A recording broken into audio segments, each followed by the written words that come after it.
Canon, Nikon, Fuji, like which camera is right for you? Being a designer, coming from a designer standpoint, what camera, if any, should you like be familiar with?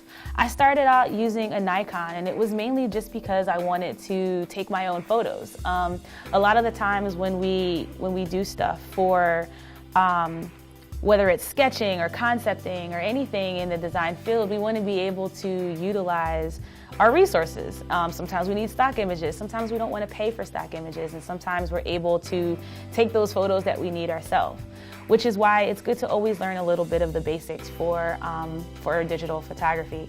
I switched over to a Canon about a year ago when I wanted to do more video, but there really isn't a preference. As long as you know a little bit about ISO, a little bit about exposure, exposure times, your shutter speeds.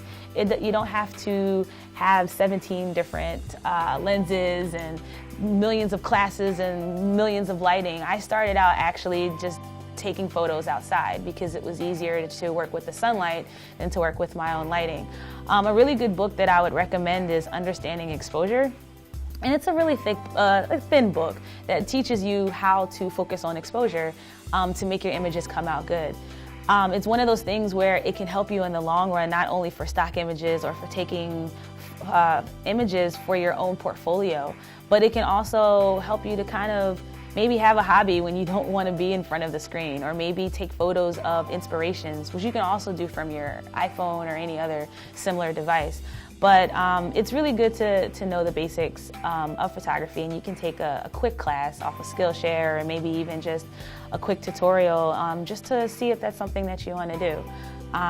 Photography, again, is a very vast subject, but it can help in the long run.